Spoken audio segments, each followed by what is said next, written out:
Hey, this is Eric Kluber of Void Vader, and you're experiencing Poppets Corner.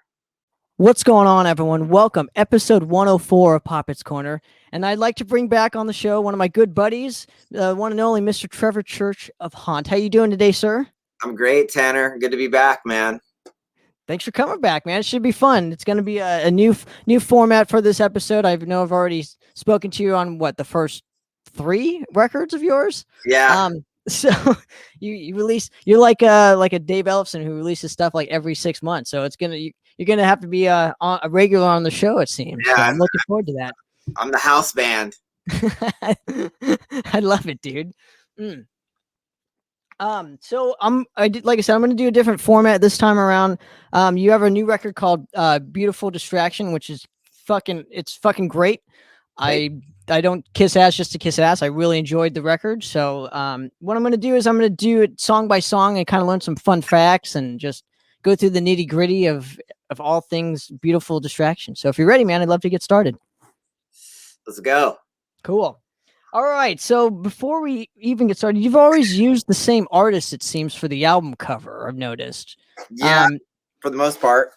Now, what was your initial kind of vision for this? I mean, this guy must be rich off you because he does so many of them. But what was your initial, I don't know, vision when it came to do you send him music and then he does a cover based on? Okay, we've been working. Me and Max. He actually retired, so I don't have him anymore for now. He might come back in the game, but he got himself a really nice job and just bought a house, and he's really in. You know how art is. Sometimes you do really well, sometimes you don't. It's very inconsistent work at times, but he's a really smart guy and got himself a really good gig. And it's just very time consuming to try to do an art thing.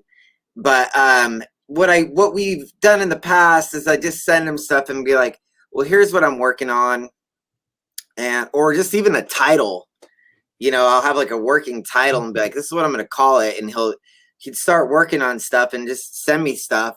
And with Beautiful Distraction, I had the song and I just sent it to him. I said, I was like, I want to call this record Beautiful Distraction. I don't have an album yet.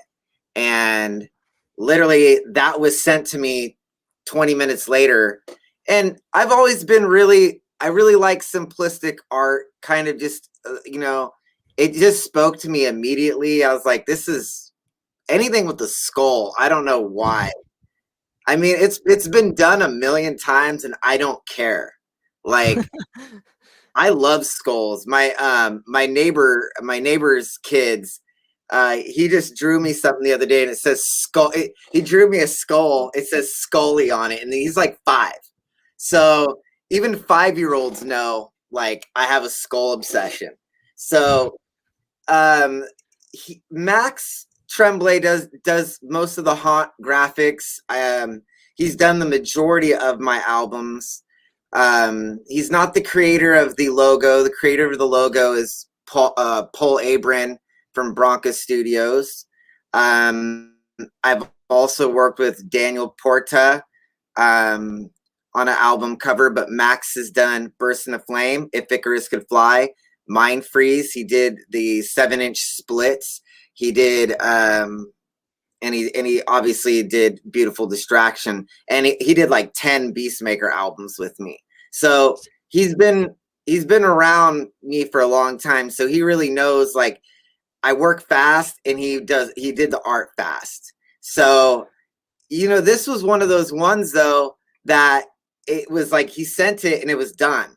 Most of everything else we've worked on in the past, there's revisions and stuff, but I was like, you nailed it. This is perfect. Like, I love this, like, idea of like flowers coming out of a skull.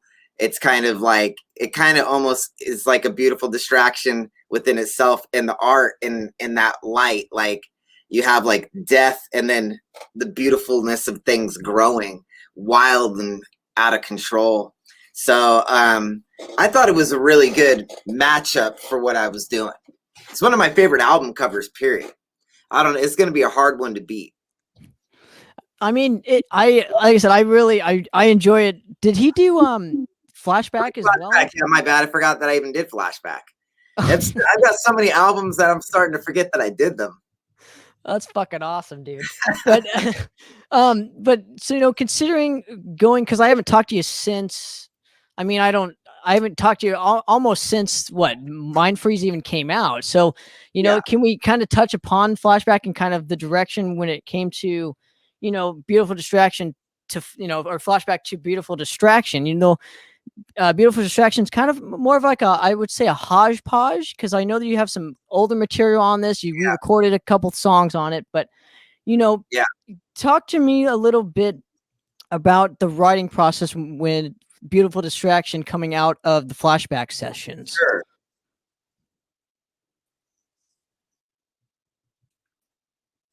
Sure. So there's actually only like two songs that were actually written in 2020 Dreams. I got back from Europe immediately after COVID, and Flashback I kind of already had done. It was already written when I was over there, and I was listening to it the whole time. So when I got home, I was like, all right, I'm going to do this. But as soon as I had a few riffs that I had been working on. I was like, man, I need to put lyrics on these now. And so I did that. And then one thing led to another. And I was just kind of going through my hard drive. And I noticed that I had just a smorgasbord of just riffs. And some songs, some of them were full songs that I didn't like something in it. And I was like, I just don't fucking like that. I just can't.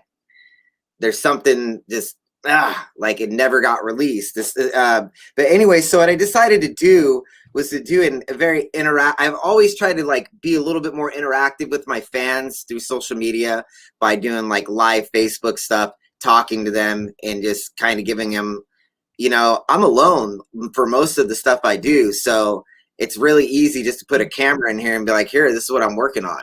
I don't have anybody telling me not to do it or whatever, because most labels probably like, don't show the fucking album. Are you insane? I'm like, who gives a shit? They're going to get it really quick. I don't put things out the same way. So I asked the fans on a specific song, Fortune's Wheel. I think it's track number 3. Mm-hmm. I could be mistaken.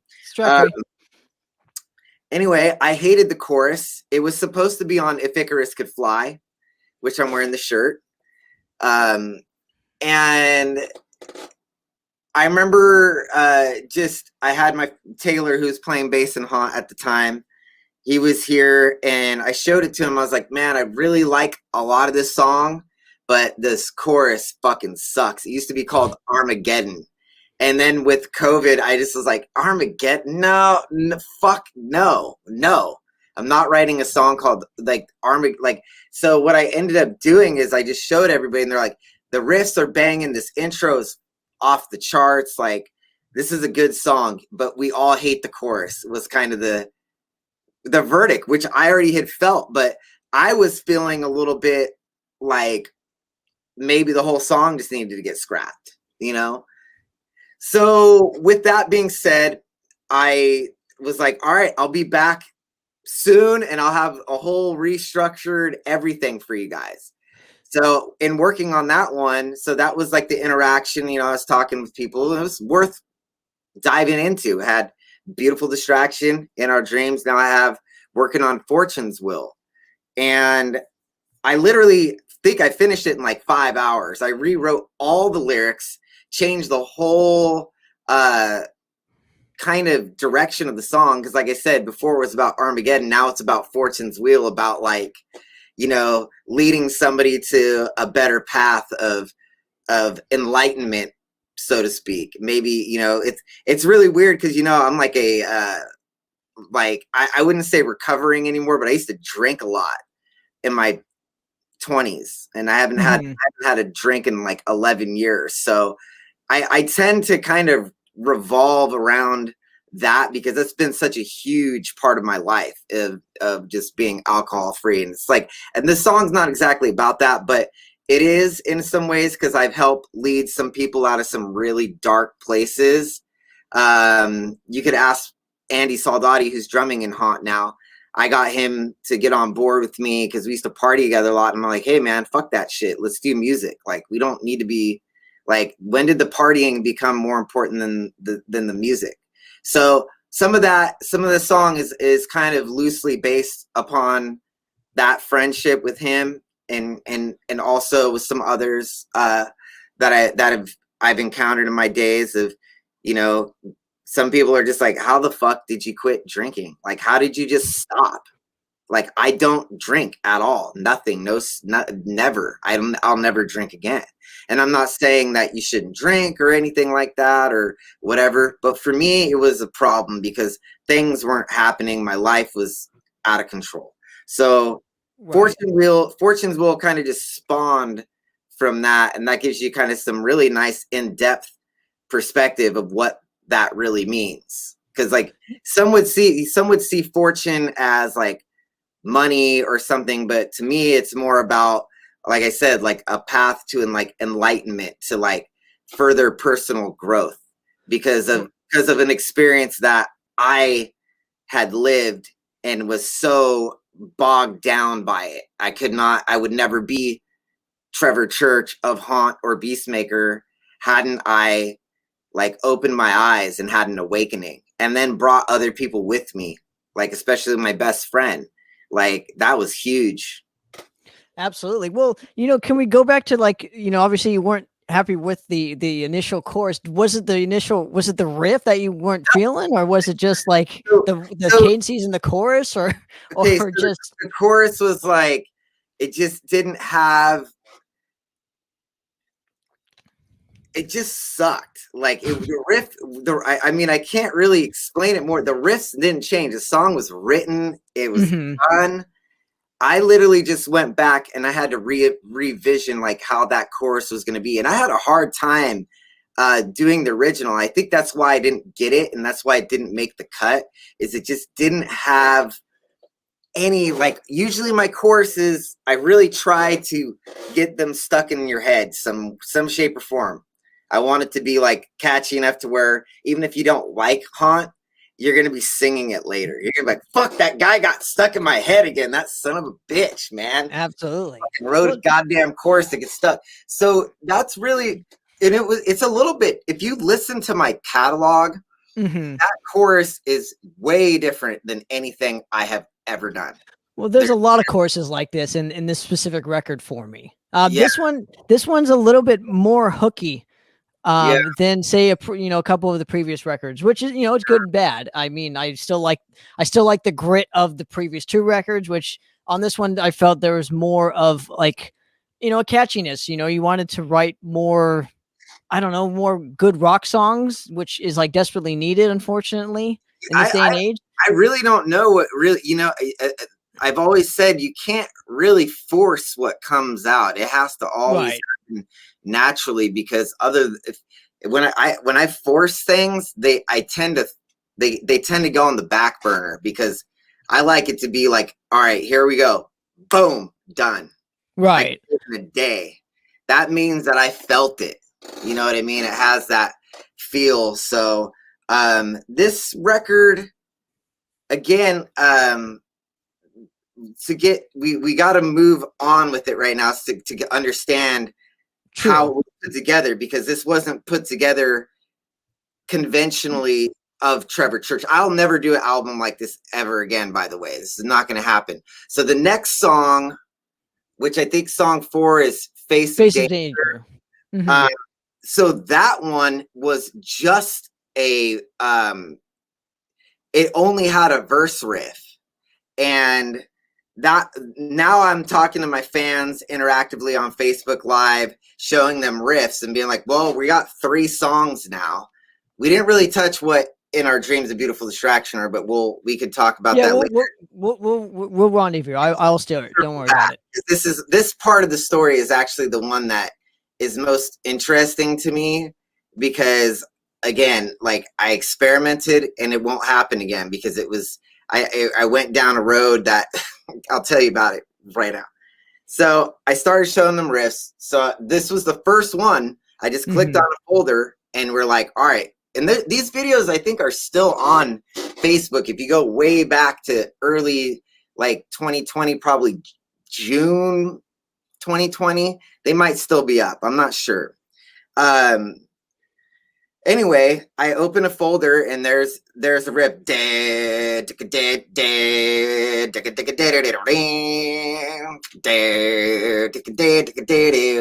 And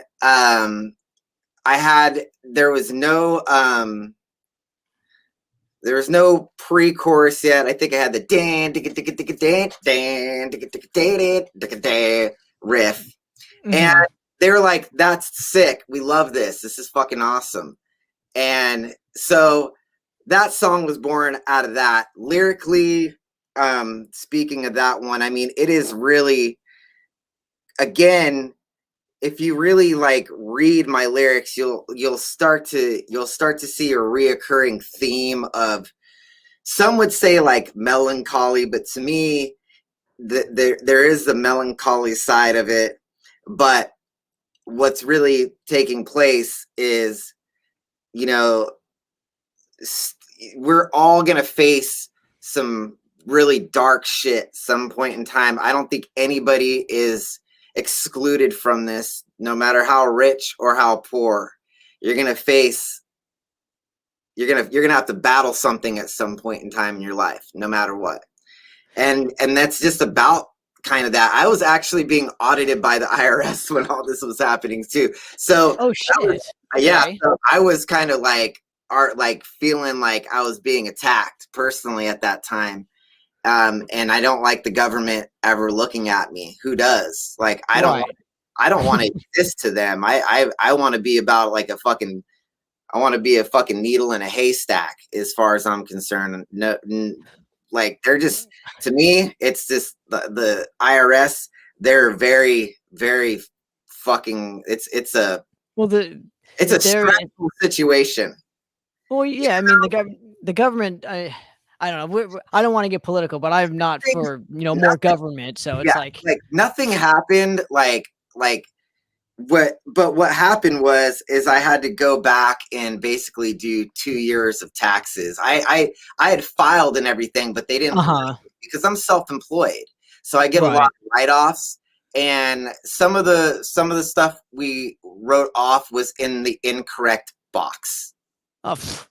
So that created a thing to where like I had to go back and reorganize 2 years of taxes. And you're talking to a guy. I have to do, I'm not, like, I'm pretty technologically savvy when it comes to being in a recording studio, but do you think I fucking know accounting software? I do it old school, paper. I put it in I have a binder, and I fucking punch a hole in it and I put it in the binder, and I just stack the binder up full of my receipts. And that's how I figure out my shit. So anyway, so the title is very fitting for what you're talking about. Truly, because I'm like, the last thing you want to be doing is like talking to those motherfuckers, and it's a scary scenario. So it was I don't think it was directly about that, but I think at that time I feel like that chorus kind of came through that. It's like, damn, dude, you're just looking at them right now. They're like, hey, like, to me, that's the most dangerous shit that I'll probably encounter other than a criminal. Well, hopefully you don't go to jail or something. Yeah, where, I don't think you go to jail for that kind of stuff anymore. I actually have a friend that helped me. He's actually for tax evasion. Absolutely, you go to jail for tax evasion. I didn't evade though. Right. But you can go for that kind of stuff, I think. Can. Yeah, I don't even think that you can, it would depend on the severity, but they send you all this legal shit when you get audited, and like they can't even do they can't seize your account, they can't sell your property, nothing. So it's actually not as crazy as you'd think, but you don't want to have to pay a bunch of money, right? Oh, no, isn't that how they got Al Capone, was through tax evasion? Yeah, so. They did. I mean, but I think the laws have changed dramatically, and that's like that would be a scenario where somebody would go to jail. Somebody like me, they call. So from what I understand, because again, like I said, I had somebody that audits. That's actually an auditor.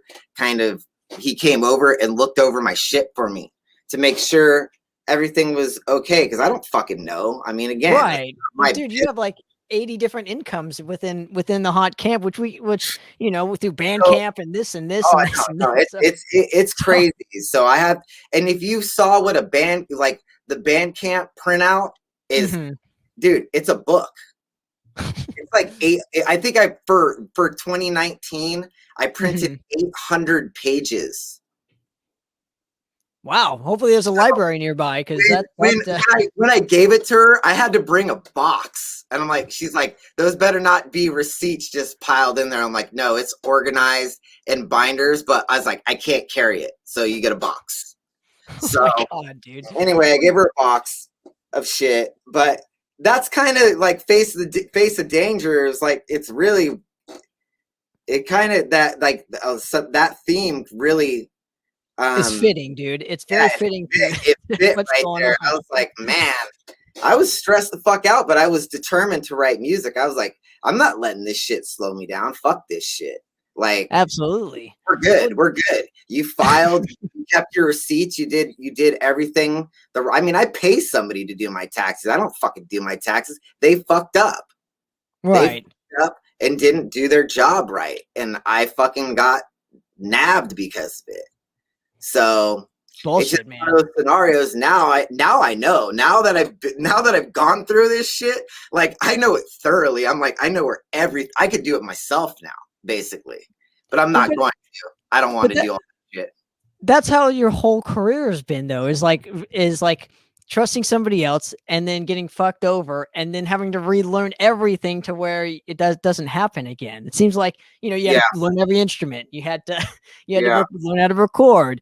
And where I'm going with this, because I want to touch upon the first two songs, which we neglected to mention, but I haven't heard this in any other interviews that you've done, and I'm just kind of curious with your specific vocal style.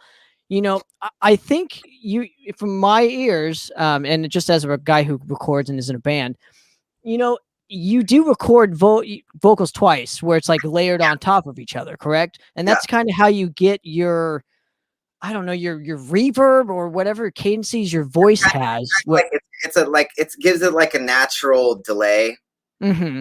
So but when I was listening, and I'm sorry to cut you off, but when I was listening to you guys jamming in your rehearsal, I was like, oh, okay, that's why it sounds a little different for me, because I'm used to that effect in the haunt sound. And that's very much a part of the sound that is haunt. Yeah. That's all I was just saying. So yeah, I do have a pedal that I use, but we were having that was like a test run. We're actually going to be setting up in here to have like, basically be able to do that whenever the fuck we want, like live, like professional sounding, record it. But we have to actually turn my studio around. The way I have it set up right now, I could walk to my drum set in 3 feet from the computer. Not going to be able to do that anymore. I got to put it back to where it used to be. And it used to be in the back corner. And I don't know if anybody even knows how hard it is. I can't control. I do have an iPad that can control Logic to an extent.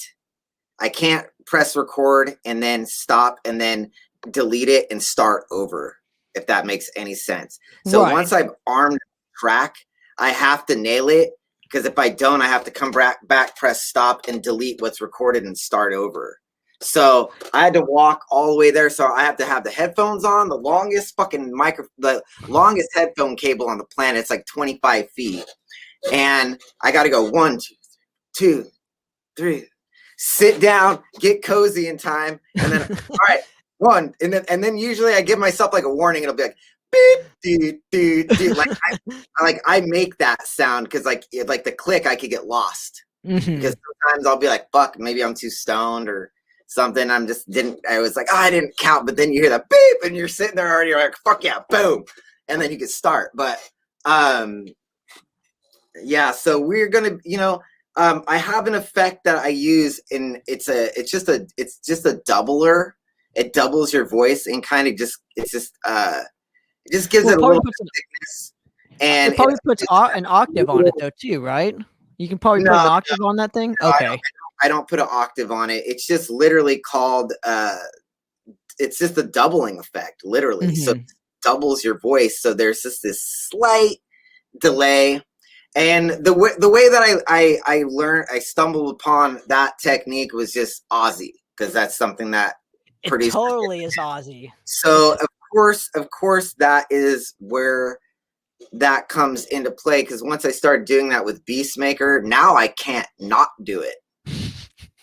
Well, like I said, it's a part of your sound now. Yeah, it's a literal part of, like, I don't even fuck around. Like, I double everything now. It caused me to like quadruple things, because I'm like, well, you know what? It sounds better when there's more. Absolutely. So that kind of has been a thing that I've been experimenting with a lot. But vocally, one thing that's really tricky about that, and you only I would really know this, is that in my early recordings, I wasn't fully matching myself perfectly either. Right. So what's happened with Beautiful Distraction now and Flashback, Beautiful Distraction, like, I really sat there and tried to match myself perfectly. With the cadences and everything. Yeah, it's super hard to do, dude. Super hard. It took me it's kind of been a journey to that point. And also in studying what your actual waveform looks like on the computer. Like looking at, like, I'm not only doing it vocally and on my ears, I'm looking at it visually. So that was a big deal for this record for me, was to really try to get that as tight as possible, because I'm still somebody that gets quite a mixed reviews about the way I sing.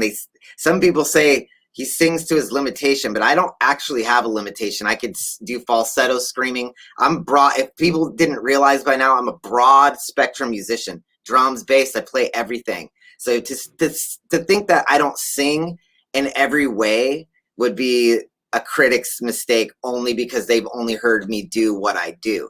I chose this way of singing intentionally, because this is how I feel it should sound to me. So, but you're also doing it to where it's not going to affect you long term. And what I mean by this is, like, you know, you have to be comfortable with singing. And as a vocalist myself, that's why the reason I sing the way I do too. You know, it's a little bit harsher, I get it, but this is comfortable for me to do it this way. And everybody has to. You just said there's a part of it too, a longevity.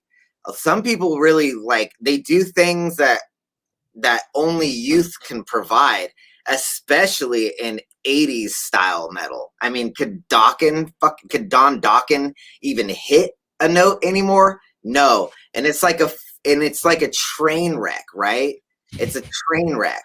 No comment. Well, it truly, it just is. It fucking is. And Motley Crue too is another one. Well, yeah, but Motley Crue sings every third word, so I don't give him a pass. He's just lazy. That guy's just fucking lazy. So yeah, he probably could still nail it if he could do it. He just doesn't. He's just too fat and lazy. Yeah, he's a murderer, so fuck him. Yeah, dude, that's a whole other realm. But anyway, you got to kind of sometimes think about the future of where you're going to be musically as you get old too, and I think I'm going to be able to do this forever. Like, honestly, I don't think I'm going to lose it. Like, I don't think it's going to be something that's going to be a forgotten thing. The only problem that I sometimes face is, like, just like any person that's singing, I lose my voice sometimes, and there's nothing you could do about that. Well, you know what I found, that the trick I do live is I ask for tons of reverb.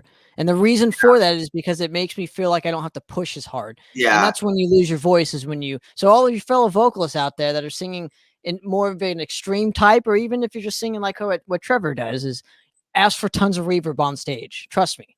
Because the monitor system, only the band's going to hear what the monitors are hearing. Yeah. So. Yeah. I did a couple things that have really, benefited you. Yeah. During this pandemic, is I quit drinking coffee, like caffeine. Oh yeah, I don't drink coffee at all. People think it's weird. So caffeine is very dehydrating on the vocal cords, and when you live a life on the road and you're out, you're up late and getting up early, not sleeping well, and you're fucking pounding coffee all day, you're really not doing yourself any favors. And that's kind of what was happening with me. And even though I love caffeine, I decided to give it up. Another thing I've been giving up on the road too is smoking my weed. No smoky anymore, like only after. Interesting. So, because smoking definitely affects my voice. And you also, for people that actually know me, like even just fans that have gotten to know me through time, is I will sit there and talk with you for 3 hours. Like, and so I'm talking. Like my voice is just going. And at the end, and then not only that is I'm like fucking tour manager, band leader, so I'm like talking all day. Like, hey, let's go. Yeah.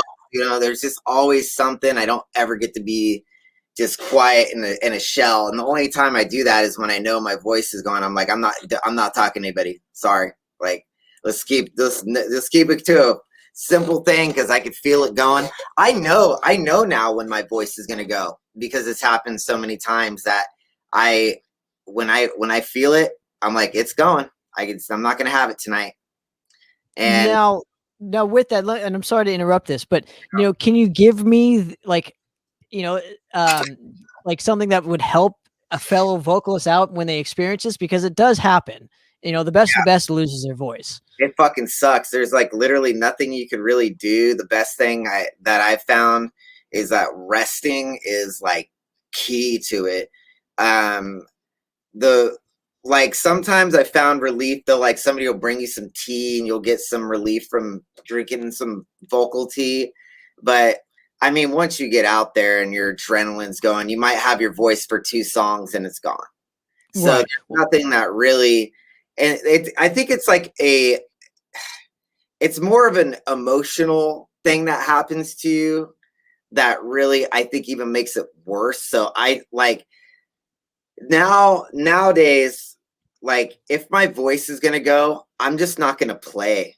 Like that's just where it's at now, because the years now I've learned that if I go out there and try to do it, there's a possibility it's going to be gone for a couple days. Absolutely. So my rule of thumb. It's just better just to be like, you know what, you could do is like, I wouldn't really cancel the show. I'd be like, look, guys, you're getting an instrumental set tonight. I'm really sorry. I'll be back and I'll make it up to you.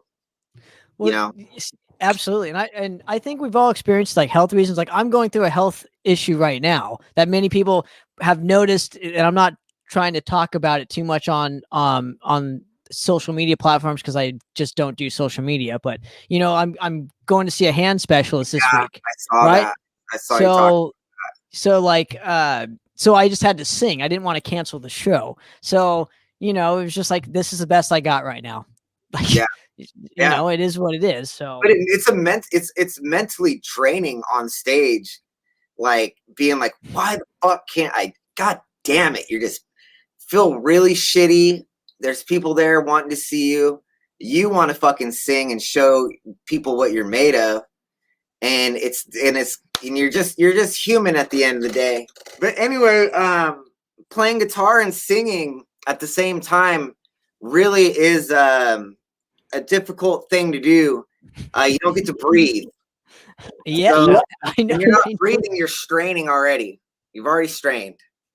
You know, especially if there's something out there where it's long, and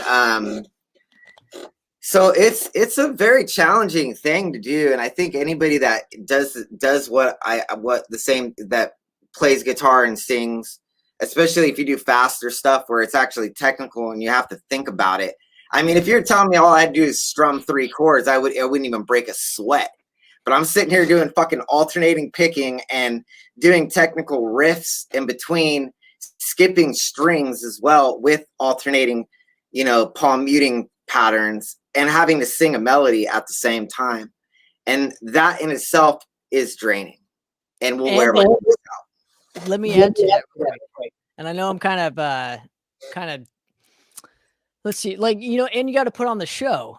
So it's like you got to talk in between, and so there's no point. There's no time to even get a drink of water or something. Like it's sometimes I've literally, been like kind of die because I'm a guitar player, singer, as well. Yeah. So I get it.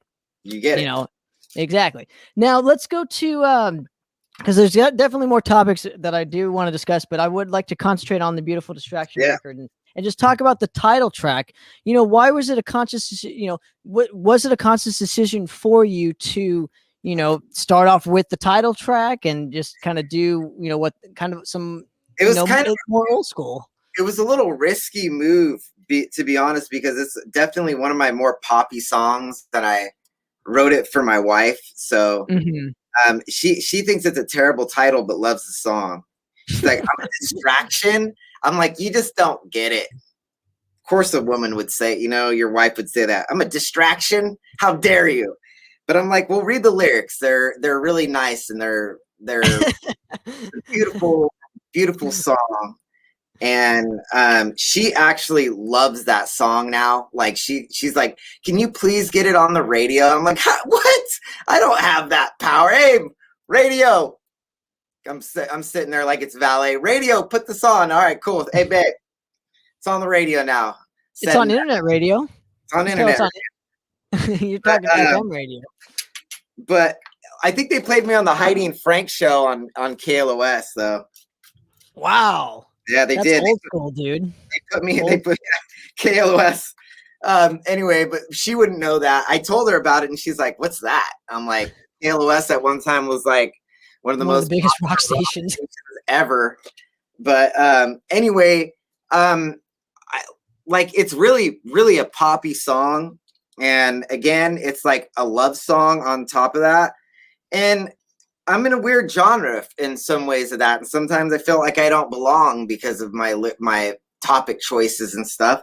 I feel a little bit like I don't write a lot of fantasy Satan stuff. I have, and I like that stuff. But for Haunt, I think we've talked about this before. It's about real life stuff more or less, and not trying to really do any fiction, It's absolutely. So that was kind of the power behind it. I was trying to be like, well, guess what, guys? You're getting a love song, and I'm putting it as the first track.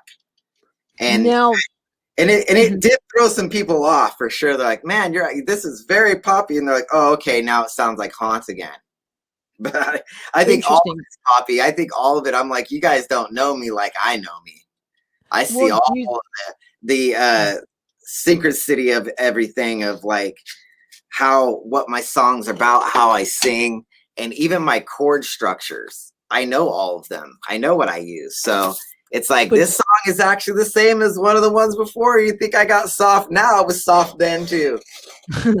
Well, do you think though that people are, and because we play in a more extreme genre of music, do you think there's like I'm going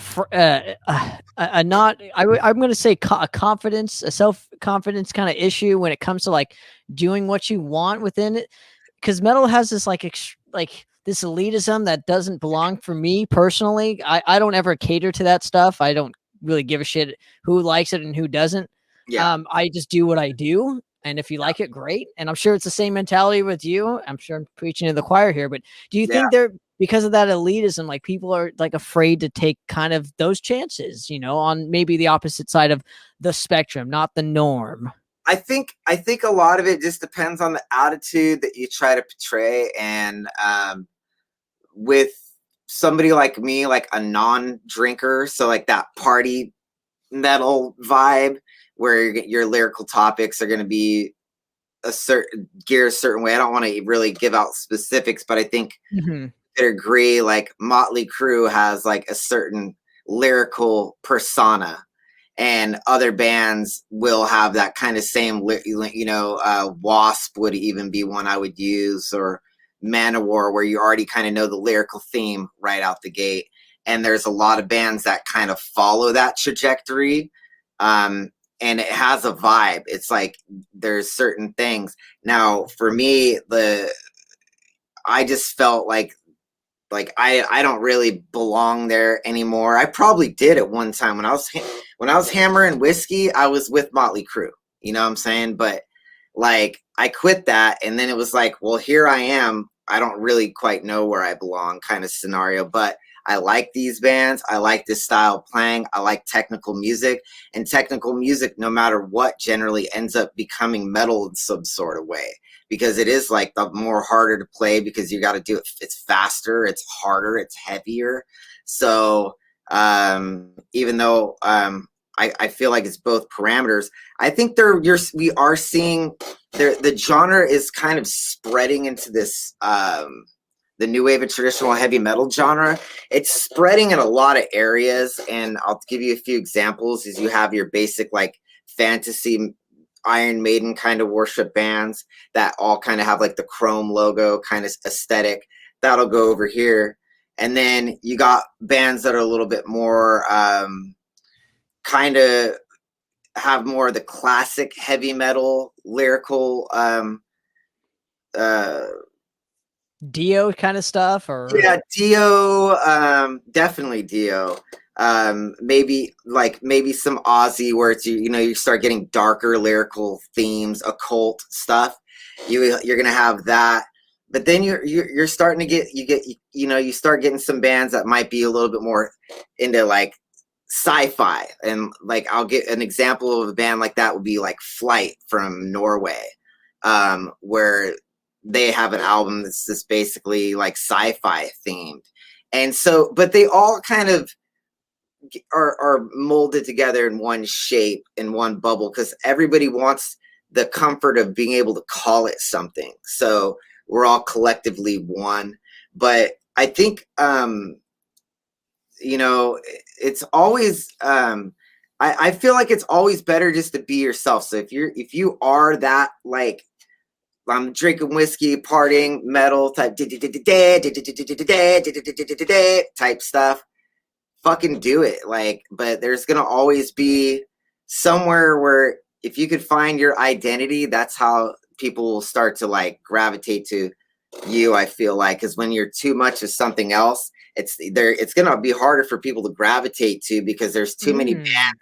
There's too many bands to really go like, all right, well, I really love this band, but like if you're a little bit different, just in any which way you can be, and be yourself a little bit more, and maybe give a little bit more personal touches to it, I think it gets more special in a way. And again, it's been done. It's not like it hasn't been done. It just doesn't get done as much in the genre. That's really what it comes down to. And I see more of the fantasy occult.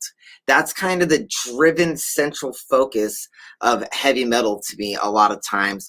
But I look at somebody that, like, an inspiration for me to be how I am would be, we'll go back to an old school band like Thin Lizzy with Phil Lynott, who definitely has metal riffs, but really is singing about a lot of heartbreak and a lot of, addiction issues, and just things that, like, boom, they relate instantly. And I'm like, I like this lyrical type style. I don't need to do a cult. Like I tried a cult before. I did it with Beastmaker. I thought I was pretty good with it, but at the same time, I felt no closeness to the lyric, and that became a problem. I wasn't emotionally invested. And that's the key, dude, because like a band that does that for me is Alice in Chains. I'll always listen to Alice in Chains until the day I die, because because Lane's the emotion in Lane's voice. I kind of connect a lot to emotion when it comes to vocalists itself, because I'm an emotionally driven, extreme metal vocalist. I just have my own thing. And with that, there becomes some fallback, and I encourage everybody to just get through the shit. Don't even just put all the critics aside, and just focus on what you do. Yeah, critics can keep you alive. I mean, it takes time, energy, and a lot of patience to just realize that the critics don't really run the show at all. The fans run the show, and the music runs the show. And if you can somehow realize, like, you got fans that love you, who cares what this person says about what you do? I mean, I get it a lot. Like, I get it a lot because I'm sure there's people. I mean, I don't get bad reviews, but some of them are like I'll get a ton of really great reviews, and then all of a sudden I'll get one that's like a 6 out of 10, and it's just like, this dude, I don't like his singing, or blah, blah, blah. It's formulaic, it's samey or whatever, and I'm just like, yeah, I agree with a lot of my critics. I'm like, yeah, absolutely. Like, but they're reviewing your record. You're not reviewing theirs. Shit, nobody would want me. You do not want me to be a critic. I'm super. No. I would be critical in a way that would be far beyond what a normal critic should know, because I take a lot of time into like learning how to play really decently. And when I hear stuff that's just real simple and mediocre, or something that's been done a million times, I already don't like it, and it would get a horrible review. But at the same time, though, I am an encourager of people putting out records and finding their growth with them. It's like, not every album's going to be a fucking home run. It's just the way it goes. You just got to keep fucking getting up to plate and swing your bat and hope you fucking connect with the ball and something works for you. But it always isn't the case. Absolutely. Now, let's go to In Our Dreams. I really loved this chorus. It was just super catchy, and I'm a fan of. The more I've gotten older, the more I love catchy choruses, and as a songwriter, I appreciate them more. So, talk to me a little bit about this particular track and kind of what differentiates it for you personally, as opposed to say the other stuff that you've done in the past. I will say this about that song. It might be the best song I've ever written to date that's out there for people to listen to. It has to do in terms of what though? The best in terms of what? Just a solid song? I feel like attached to it, like when I listen to it, it does something to me. Like we were when we were just learning it at rehearsal about 3 weeks ago. And the first time we played it, and I actually was like doing it live, it gave me chills singing it. And that doesn't happen very often. And that's when I knew, I was like, wow, you wrote something that actually is making you emotional while you're playing it, in a way that, a lot of the times it's just like energy from adrenaline and just wanting to go. But this came from somewhere else. And the song is just about, it's not anything it's fictional in the sense that it hasn't happened yet, but it will happen one day. That one day we are going to part from our loved ones. And I'm a happily married man. I've been with Jordan. My wife's name is Jordan, and we've been together for 10 years, and there is no other woman. I'm going to die with her. This is my, I like, through thick and thin, I'm going to make that shit work. And we've gotten through a lot together. So I know that we're that kind of team that, as long as we stay where we're at, we're going to be all right. I just have faith in that. And, but one day, the Grim Reaper will fucking come, and your time's up, and you don't have control over that. And it's just kind of about at one point in time, we're not going to be together. But there's, to me, I don't really have any deep religious belief. So I just kind of use the dream thing of like, we'll be together in the end, some way, shape, or form, whether it just be a speck of energy or in the ground and being born into new life of something. But maybe that little piece of us will always be there. So it's a sad song to really, to go there. But I think it's relatable in so many ways that, like I said, like in that light, that's why it might be one of my best songs. It's just so profound to me that kind of feeling is a scary thing, knowing that all this good shit one day, it's like it's gone and it doesn't mean anything anymore. And that's going to be us making records. One day we're not going to be making records anymore, and it is. We're going to be our art's going to be left behind. That's the only thing that we can It's and that's it's basically a journal. It's a musical journal. It's really it's a the way I photograph. look at it. Exactly.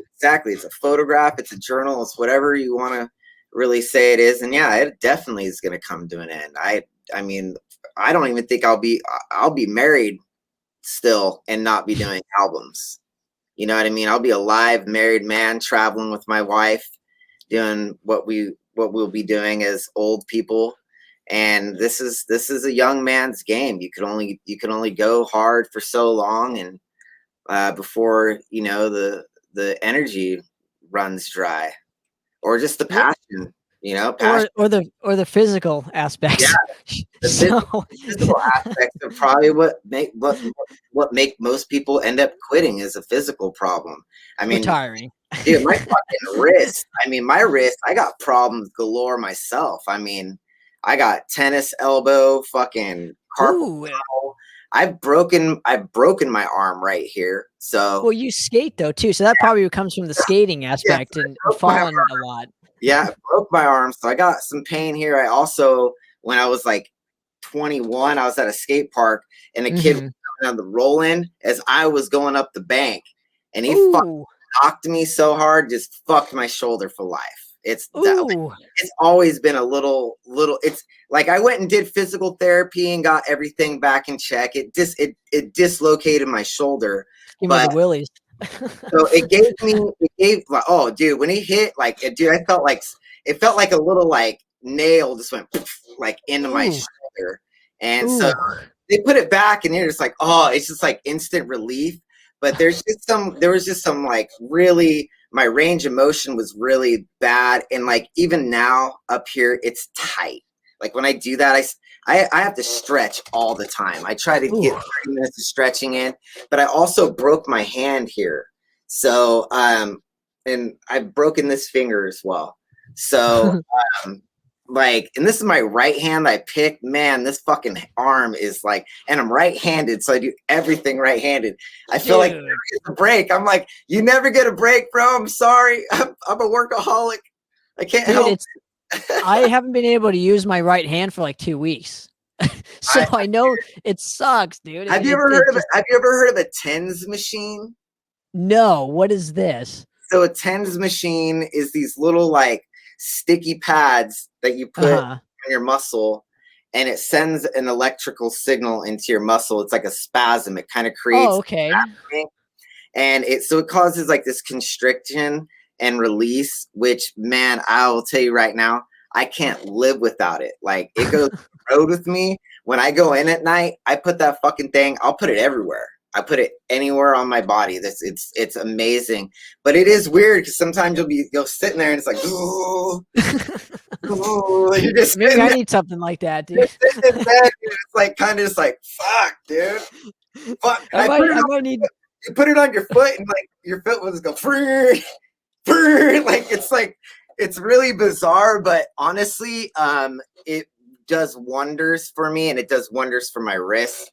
Might be something you want to look into, and I guarantee any sort of physical therapy place, they're probably gonna put one on you anyway. So if you go to physical therapy, you'll be like, oh shit, there's that thing Trevor was talking about, sticky pads. There's 2 of them, and they'll put them on, like they'll put one here, they'll put one like right where like a muscle's attached, and then they'll find, and then the belly of the muscle where the memory of the tragedy really is kept. Like muscles are weird in the sense that they like store information in the belly. The belly like of the muscle knows like, oh, you got hurt, dude. So like you ain't stretching that far. It's just like telling your muscle no. And this machine just kind of like lets it know like, okay, we're opening. It's like opening the gate and just letting all the people come through. Did you ever and it's funny that you mentioned this, but did you ever as a young lad kind of like make fun of people that like hurt themselves? Because I did, and now that like I've hurt my I'm like, oh fuck, total regretting that. I come from skateboarding. Like laughing at fucking people falling is kind of like, you're watching the end credits of this fucking scene, this dude just fucking nuts just goes straight on the rail, and the look on his face, you're like, fuck! And you're like, you can't help it. But you know it's not funny. You know, it's just funny because you're just like shit. And they'd probably go back and look back and they're like, "Fuck, dude, this is hilarious." But Right. that is. But dude, I mean, I don't know. I never laughed at anybody getting hurt in a way that was violent or anything like that. It was more or less like somebody like there's a couple Instagram things I follow. America's Got No Talent is one of my favorite ones. And it's all just people getting hurt, and it's pretty funny. Like some of it you're like, oh fuck, but some of it you're like, it's just they're so stupid. It's like Jackass. It's like when I watched Jackass, I would laugh at people getting hurt, and it's like, oh shit, like that's a real thing. But having like an injury from repetitive motion is an injury that most people don't see, and unless you're an athlete. And those have been athletes, and that's not funny when athletes get hurt. I would never like that's serious. Like when it comes down to some of that shit, it ends careers. You know, a torn ACL, meniscus, and a basketball player, you're done. You're done. Yeah, that's it. It's the end of your career, and you got to. And those kind of things, those are things that you can't. They're inevitable because you couldn't do anything to stop that from happening. It's just a matter of landing wrong. And that's that, you know. And then after that, you just have to reinvent yourself with whatever you're doing. Now let's go to Sea of Dreams, because this is my favorite track on the actual record. I know it's an older track. I think it's an older track for my research. It's on the 7-inch. Right. So it's a very obscure. Let me give myself some credit. It's very obscure. So you know, and most people wouldn't know this because it's so, you know, of the obscurity of it. But absolutely, this is my favorite track on it. I love the Lost in the Madness, the way that you phrased it, and the cadences and whatever. Just really clicked on this specific song. Don't know why. It's the hardest song I've ever written to play. That's probably why I like it, because I like technical music. So there you go, so fucking hard, dude. Like every time I've rehearsed it, it's just like it really kicks my ass. It's fast, and there's like these like weird hammer-on things that I do in it that also. But when I wrote that song, I wrote it for a split with Seven Sisters, and when I got done with it, I was like, I'm going to put this on an album one day. I was like, I like it too much for it just to go. I was actually battling in my brain, like writing another song and then it being not as good and then putting it on the Seven Sisters split. But then I was like, well, what if you like that one too much? And like, then you just got to, now you're 2 songs in, you almost have an album going on here. So it was like, put it on there and come back to it. And a lot of people have been saying I put 3 albums out in 2020, but really I only put Flashback as a full album of new material. Right. Mind Freeze was recorded in 2019, so I cannot take any sort of credit in writing it and recording it in 2020. It just came out January 1st, 2020. So and then Triumph is literally the 2 EPs. You know, re-recorded or whatever. Reimagined in a sense. I put keyboard on it. I was curious what it would sound like, and then also used the tuning that I use now. I haven't tuned in D standard in quite some time. I only did Burst in a Flame and hearing with. That's a great record, dude.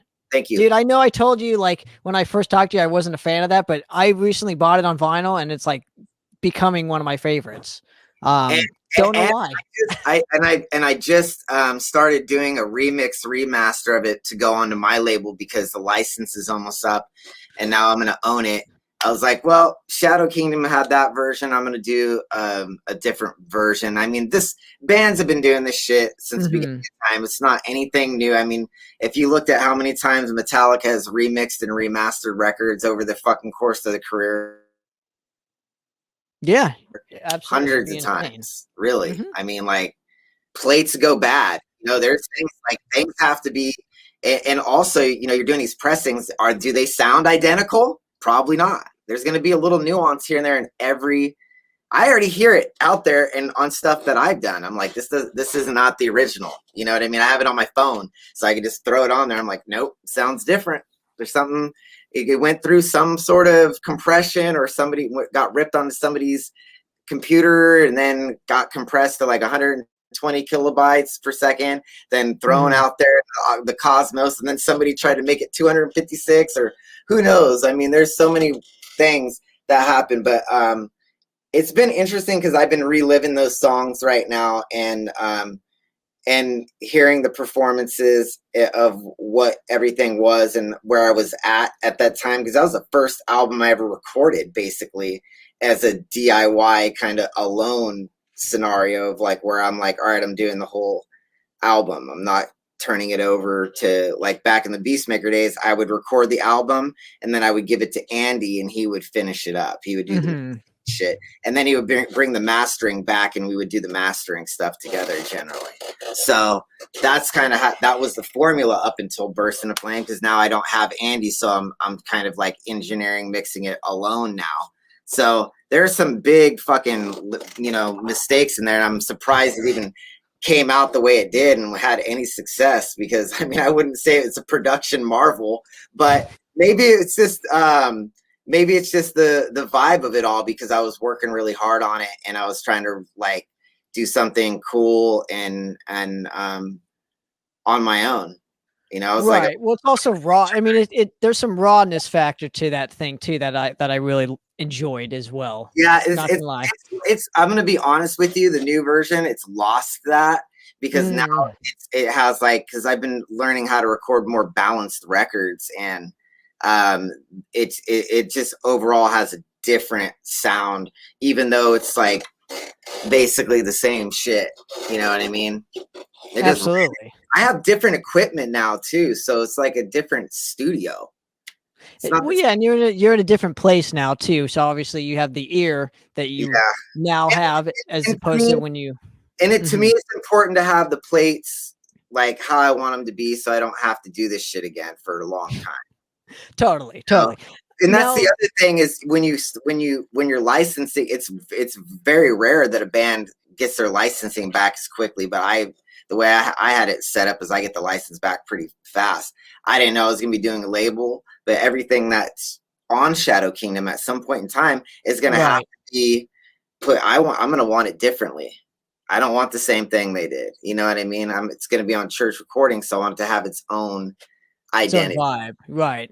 Identity, same music, you know, same music, just an identity change. It's having a label change. It's coming into my house, and totally, you get to relive it.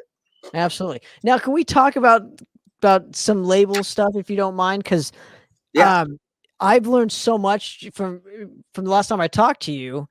You know, we got signed. We've been working with a label, but we did something different. And I think we did this the smart way. I signed a distro deal. Essentially, it's a distro. Honestly, the label has been helping us. The label has helped us more than anything else in my entire career. So like I have a whole new perspective on labels, but it depends on if the label gives a shit enough about you. That's what I've learned. Is that fair to say? Because I know we've talked about labels and stuff, and I've heard you mention, like, you know, there's no need for a label, but I think in this instance there kind of is, when the label gives a shit about a band. Yeah, I mean, that is, again, I don't think there's any. The one thing I will say is that one person's formula is not going to work for everybody. And I think, and I'm not saying that record labels should not exist, because there's people that need that. And those labels nurture people that do that. So I don't want to knock them in that sense of saying, like, I don't think they're necessary. I don't think they're necessary for me, because I'm willing to do a little bit of the work that a lot of bands don't want to do. So, and I don't blame them, because honestly, once you start going down that road, it's a fucking pretty gnarly. You're doing a little bit of everything. So absolutely. I mean, your wheel is constantly turning it when you don't want it to be, because there's something you're gonna find in that wheel that you're just like, damn, dude, I got hella jobs now. I'm not just the fucking guy. I got all these jobs that revolve around it. It's 24/7 haunt for me. I mean, I live this shit. I mean, wear my own clothes. I mean, this is taboo for some people. I'm like, dude, like I got a stack of clean, fresh shirts that are brand new, and I wear a size small, the worst selling metal size ever. Everybody in I do metal's too. yeah, I so wear like small too. like smalls are like I usually end up having a big stack. So when I need a new shirt, I just grab it, cut the sleeves off, cut the neck out, and That's funny. throw it on there. I'm like, why would I go buy a shirt? You guys are fucking. I don't care about your taboo anymore. That's But funny. for real though, you know, I could not give a band the dedication they deserve. I could say that honestly. So I don't really consider myself a record label. I consider myself as it's just a way to release Haunt, and you have to give yourself some sort of title. And I use church recordings because it just makes sense. Church, and I record the recordings. And the stuff that I mainly release have something to do with the studio as well. Like I either recorded the band, I produced the band, or I played in it. So Right. that's the only way that I'm doing it. I even had to slow that down because I realized I don't have time for it. And so if you could find a label that will give you that time, then I don't see why you wouldn't go that route. I just feel like there's certain areas that you have. I'm going to tell you where, so we could give some people advice that are watching this. A couple of areas that I think you need to be stubborn about, and that the first one would be commercial digital distribution. I really think that you know there's labels out there that take 100% of that. And now, what is that? If for talking streaming. like I'm 5, right? Okay, Yeah, okay. so that's like Spotify, iTunes, Google Play, Pandora, iHeartRadio, even YouTube stuff, depending if you get a content ID on your stuff. Now there's actually decent revenue in it. Again, it is bad, and it's really talked about 0.003 cents per play. It's really, but the thing is it actually starts to add up when you have a large catalog. The bigger your catalog, the more you're gonna be like, okay, well, there's actually money in there because of that reason. Not because that one album is just like, wow, I've never seen that. But since I have a vast catalog of work, I see it in a different light, in the sense that the more and Daniel Ek, that asshole from Spotify, even said bands need to do 2 albums a year, basically, is what he's saying. So he's right in that. So it wasn't like a fucking like fuck you statement. He's like, well, the more shit you have on here, the more you're technically gonna make. Yeah, but that asshole hasn't made a record in his entire life. No, he's a fucking piece of shit. And really, I think 1 penny should be enough. Like give the bands a fucking penny. Why a fraction of a penny? It's that worthless. It's like, this took some time, but that's a different story. But we're just talking about we're talking about labels. So and this commercially, so yeah, so it'll be in the contract. It'll say like commercial digital distribution. It should say that, and if there isn't something in there that says that, you need to make sure you put that in there.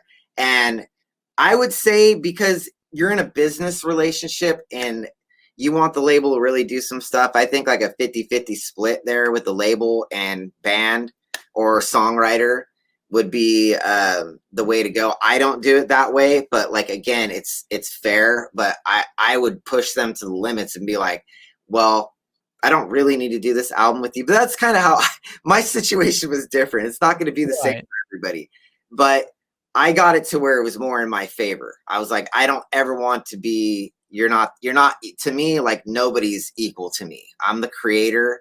I'm the person that has the actual product. They just have like, what is it? They call distribution or connections of things. But what happens is you start to realize that the internet is your distribution.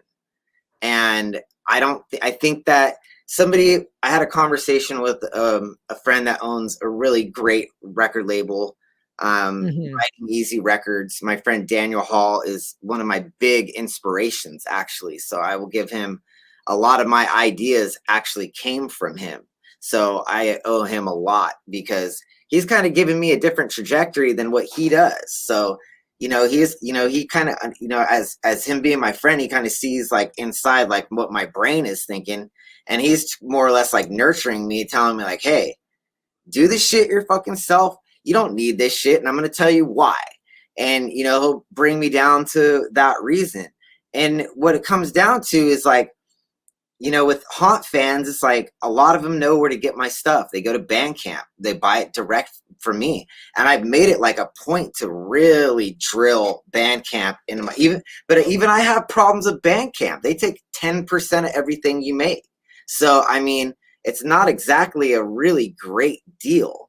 It's almost like being on a label in a sense. You still need somebody to put out there, and somebody else is taking money from you. So but Bandcamp also offers you like it offers you to connect directly with the fans, and to where you don't need to worry about algorithms and other bullshit. They again, you get what you pay for with it, and I think like paying them that, it's never really bothered me as much as like Spotify, for instance. Right. You know, because the mission statements are entirely different. Bandcamps want the artists to thrive and connect with their fans directly. That's like their mission objective. Whereas Spotify, it's not even music based. They don't care what Daniel Ek, I don't even think listens to music personally.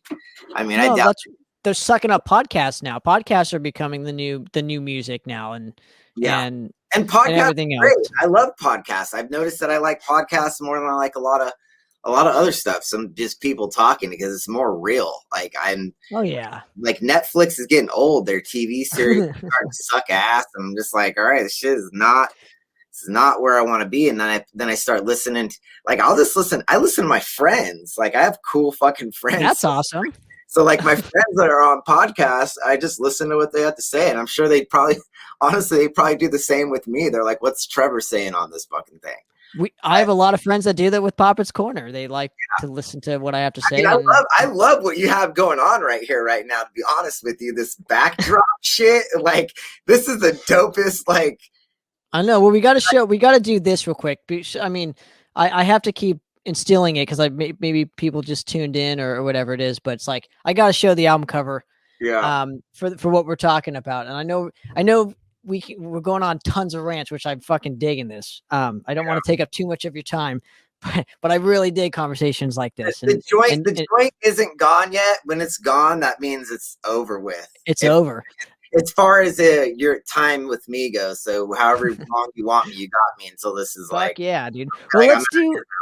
Well, let's finish out the songs. We're halfway done. Let's do Keeping Watch, and give me some fun facts on this one. So Keeping Watch, that's another one that was fan picked. That was I didn't even finish that, so we get good, because there's two more. I'm gonna do two at once. There's Keeping Watch and Imaginary Borders. So these are the other two that were on the Facebook Live interactive things. But what happened is from Fortune's Wheel to Face of Danger to Keeping Watch to Imaginary Borders, it was all the first things I showed them. So we never actually got further into my catalog. I thought somebody would eventually be like, I don't like that riff, but all the riffs got kind of picked. They're like, that's great. I was like, well, I'm just going to end this now, because like, if you guys are just going to like everything that I do, like, this could go on forever. Like, I need to stop at some point and just go back to maybe writing some new shit or whatever. But like it was fun. So Keeping Watch is more about just kind of like having eyes in the back of your head. You always don't know what's like lurking around the corner to come get you. And just also like, you need to take perspective in what's going on around the world, and look at world problems and politics and things. And everybody knows I'm not an extremist of any nature in anything other than probably like how much I love music. I would say that's the most extreme thing about me, is my passion for music. But my passion for everything else it's not as much there. But I don't preach my politics to people too hard, because I just nobody knows everything, you know what I mean? Everybody's different. So just as long as we can somehow live harmoniously, that would make me happy. But we have to look at all the problems in the world, and you got to keep watch on everything that's happening. And it's like, you're like always standing on the edge, looking down and like at all that's around you. There's so much going on, and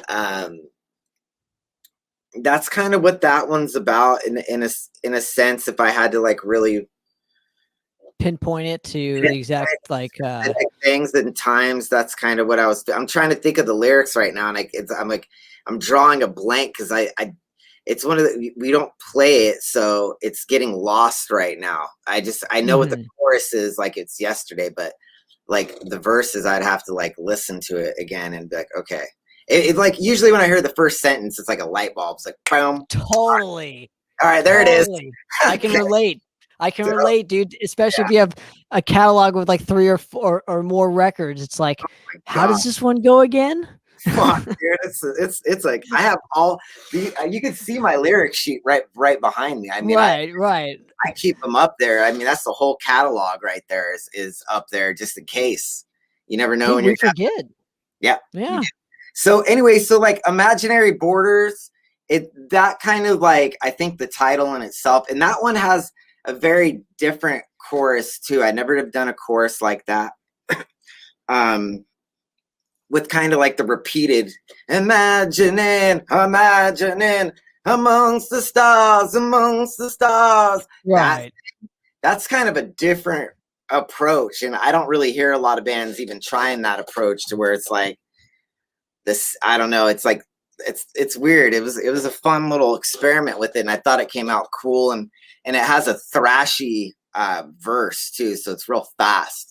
So it has like it's a weird trippy time signature in the chorus too. It does a couple weird things, but Imaginary Borders is basically like we put up these walls in our minds of things, and we close doors and close things off too much, and it's like it's more or less just trying to be like open, stay open as much as you can. There's no borders to hold you down. Like some people may think I'm trying to talk about the fucking Mexican wall or something, but no, it's not. Has nothing to do with like immigration or anything like that. Imaginary Borders is the borders that we put up ourselves to keep us away from things on the other side. We're like, no, I don't, or a problem we don't want to deal with or whatever. Or people or something. Yeah, anything. You could go down the line. It's just about you're just ready. You're breaking down that border. So they're imaginary. It's like telling you, it's like these things are in your mind. Just be free, blow with the wind. That's literally, it's like the stupidest line. I mean, Bob Dylan did it best, but I took it as my own on that, right? I was like, blow with the wind. I use the wind a lot in my stuff because it's kind of like, it's a good saying. We all relate. I'm not the inventor of it, but it worked for that part. Absolutely, man. Well, let's go to Fool's Paradise. This is, again, how many old tracks are on this? 4? I think there's 4 of them, if I counted. So this is another one from a 7-inch that was like, is like long been disappeared. Yeah. Now I think there was only 350 made. 250 were in America, and 100 went out to Europe. And that was the end. And I also told people, I was like, I'm never doing this again. You don't want, like, I can't do splits because every time I do a split, I got to kick the other band down a bunch of shit. And I'm like, I don't fucking want to deal with this. Like, I'm like, again, I'm like the type, I'm like, this is too much work now. Now I have to like handle some other affairs where I'm barely staying afloat with myself. Right. So it was just kind of like, I'm doing this one-time thing, and this is what it's going to be. And it sold out really quickly. And I should have done more in the light of like, getting it out there more, allowing more fans to have it or whatever. But, oh well. Didn't that way. Well, but we're with these older tracks, and I wanted to go back to real quick. You had mentioned on oh my gosh, I'm forgetting it. A Sea of Dreams or whatever, where you added more. You wanted to keep it and add keyboards. Are you generally happy with the tracks? And where I'm going with this is, there's no such thing as like a finished album. It's an album is kind of abandoned. Yeah. And I'm just kind of curious for you, are you generally happy with the result because you're moving just so fast with these albums? I think for the sake of my songwriting, it just has to be that way because like I'm even finding myself right now, like in my house, like writing a lot. I have another album already prepared. It'll be out in January. Of course you do. And you're going to come back in January now. And I'm telling you right now, I have like so much material. I have so many riffs right now and so many ideas that like I got to get, like, to me, it's more, they are abandoned. There's a point in time where you have to just be like, you know what, this is just how it's sounding, whatever. And again, I when you own your shit, you could kind of relive it again at some point and give it a little facelift if need be. I mean, that's who does, like I said, like everybody does that. So it's not like something that's like super unusual. So at the time you've abandoned it. But the thing is it's always kind of abandoned. Even when you come back, you're like, I could have done better. Right. I could have done that solo better. But you're like, I'm not going to go back and do that. So that solo was there for a reason. It was there. Leave the fucking thing. Absolutely. And I like that you always have your friends doing the leads on these albums. I've noticed a general consensus where, like, you know, you'll hire your buddy to do, you know, the flashback solos, or you hire your buddy to do these solos. So it's just generally cool that, like, that's a weird thing because that didn't happen by design. It was the experimentation of Haunt as a band kind of led to that because I like the idea of being like the singer-songwriter type guy. And yet I had to put together a live band to be able to do what I do. Honestly, I write most of my music is written on acoustic guitar. I write a lot of songs. I write a lot of songs on my guitars right here too. But like a big, huge amounts of them were written acoustically.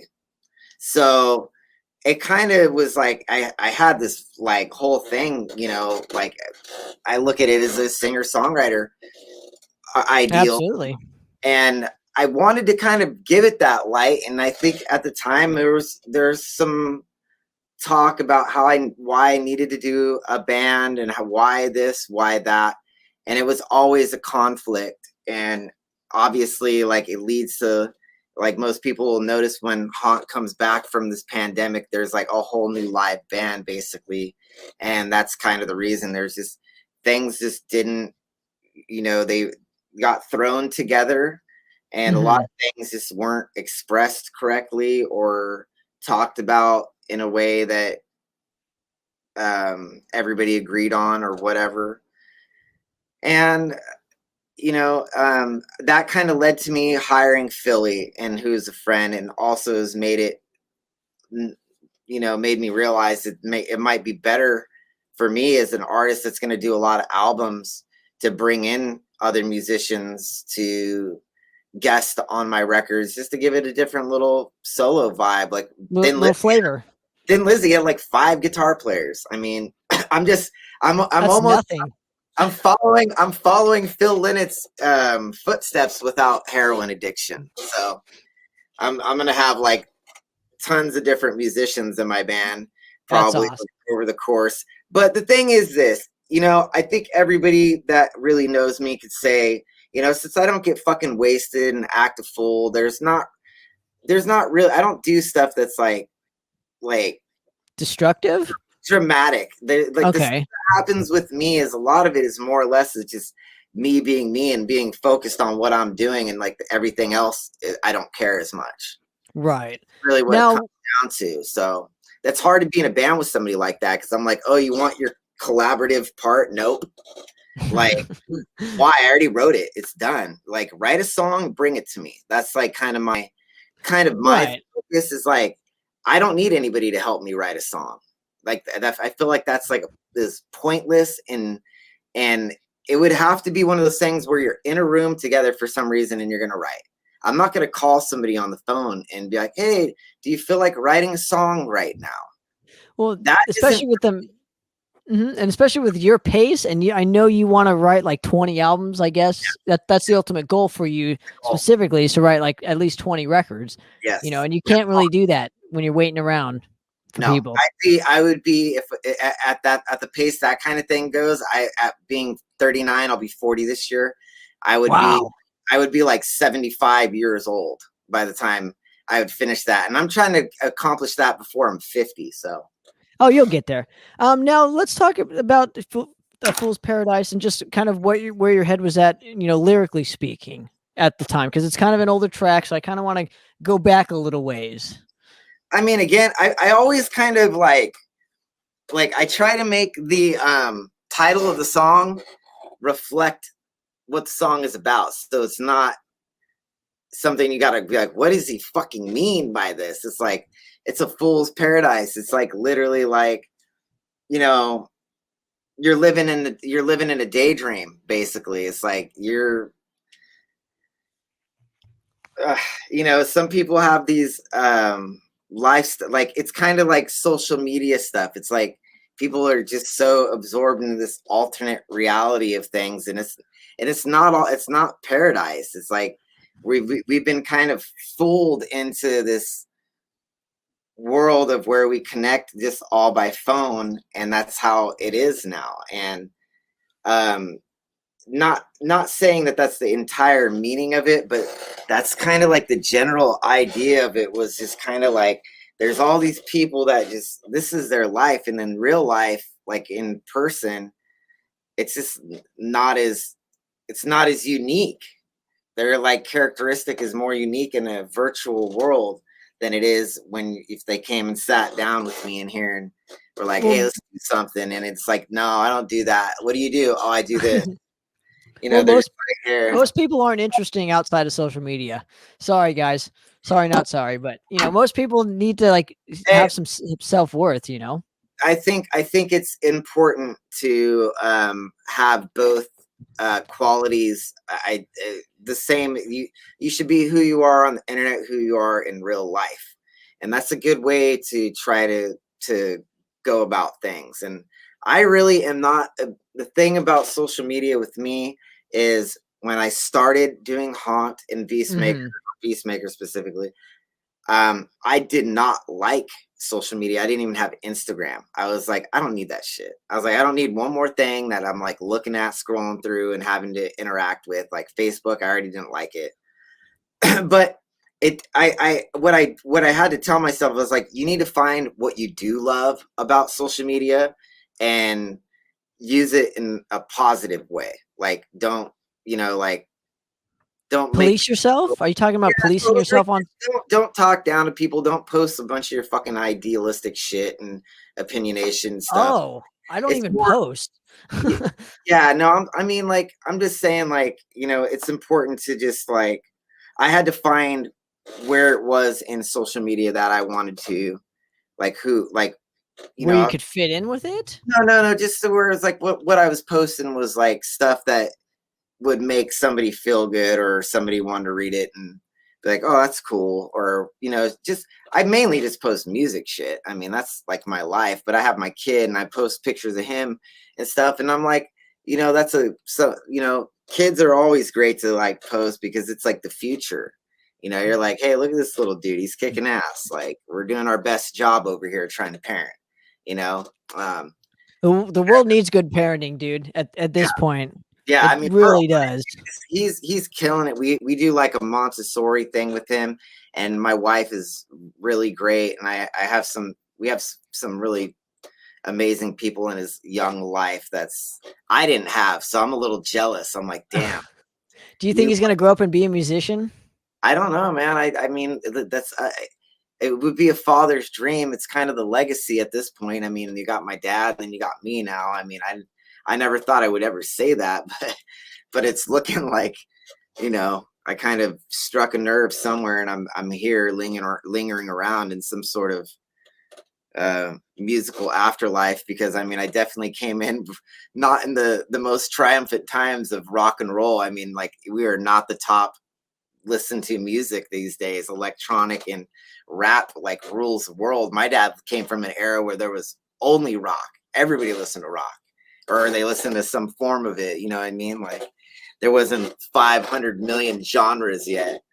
But anyway, Fool's Paradise is just kind of, you know, like it's just taking a glimpse into that world, that fake world. It could be a number of things. It doesn't necessarily have to be social media. It's just like this fake world, this guy that drives a souped up Dodge Charger, had a midlife crisis and thinks he's a shit, selfieing, that kind of ordeal. That's kind of, you know. Okay. Or like getting sucked into like TV or reality shows. That seems like Whatever. it would kind of hit. Yeah.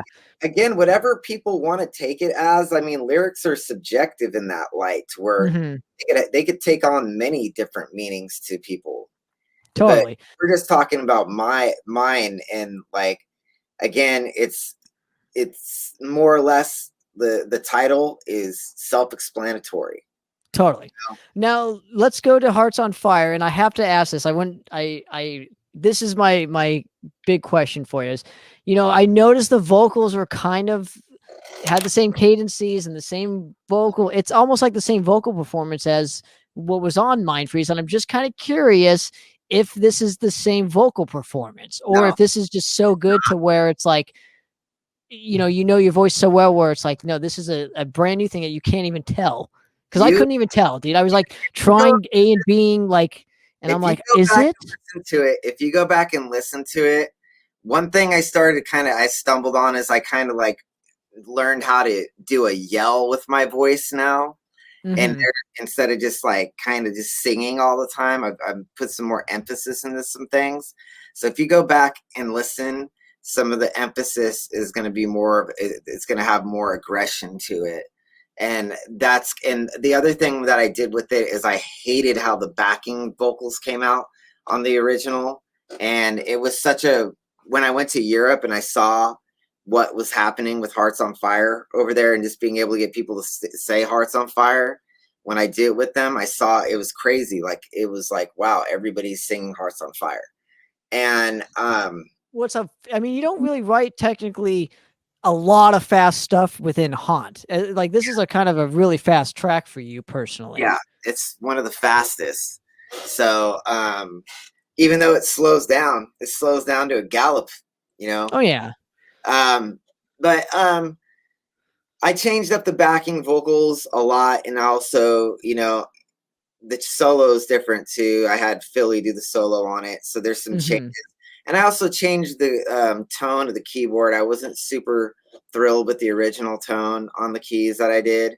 And so I changed. There was some I did like. I liked the verse. I didn't like the chorus. So I kind of changed a couple things with the synth and that. But it is saying different. Like, I did some different stuff. You would really have to have it side by side isolated to really know. I mean, I couldn't tell, dude. I was like A and being, you know, both records and being like, this almost sounds, it kind of sounds the same. Like the way, you know, the verse goes into the chorus or whatever. It was like, it was more the last two songs are more like bonus songs. I actually, the reason those ended up getting put on there is because when I was setting up to record, I decided, instead of just doing like the traditional, like, all right, well, here's the first song, start recording, you're recording an album now. I was like, what if I record some songs that I've recorded before and then listen to what it sounds like going through this other shit? You know, that way you can be like, all right, well, what does this sound like? You know what I mean? I already have a finished song. And then it's just kind of change some stuff. The changes happen naturally in that. You know? And it was just so happened I picked that song, really. And again, like, there was stuff I didn't like about it on Mind Freeze, which kind of made me gravitate to that one. But I could have picked any of them. And I think it's something I'm going to do because, like, more frequently, because I really only like doing 8-song albums. I'm keeping this like kind of homage to my dad's first like real band that like made it, Montrose. Their debut was classic. Their debut was 8 songs, and it's always left people wanting more that they never ever got. And so I kind of looked at it as something that was like, you know what? I could do really long albums, and eventually people are going to get really tired of me, but I could do really short albums And since they're not super long and over, it takes a long time to actually listen to it, it kind of makes you want to listen to the next one because you're not tired of a 6, because like I could do like easily a 12, 14 song album. It's too much. That's way too much for an album, dude. But I feel like that I would get tired of hearing it myself. So I like the lengths that is at for my own listening experience. And I also think that that's kind of the thing.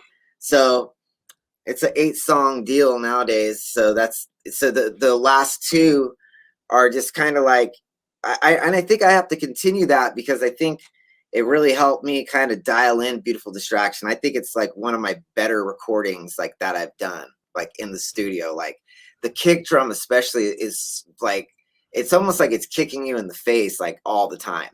And it's because I used 3 microphones on it. I told you I was getting a little bit like, I'm getting a little like wild with it of like just, and that's not even it. Like there's like, I actually have, what I'll do is I have 2 other drum sets in the corner too. Like they're not set up, but I have a kick drum. I'll fucking use that kick drum and play along with it and have an extra kick drum in there. So sometimes there's 4. So I'm like quadrupling things now just for the sake of trying something different and creative in the studio and that light. And so I think I've really dialed in using the sub kick mic. The sub kick mic has been like, I didn't have it before. And I could tell that like sonically, that's kind of what had been missing in my kicks early on is I like, and especially with doing a DIY studio and kind of building it from not even knowing how to do anything. Once I put a sub kick mic on, all of a sudden my kick drum shit was out of this world. And I also use a boundary condenser mic in the kick as well as a dynamic.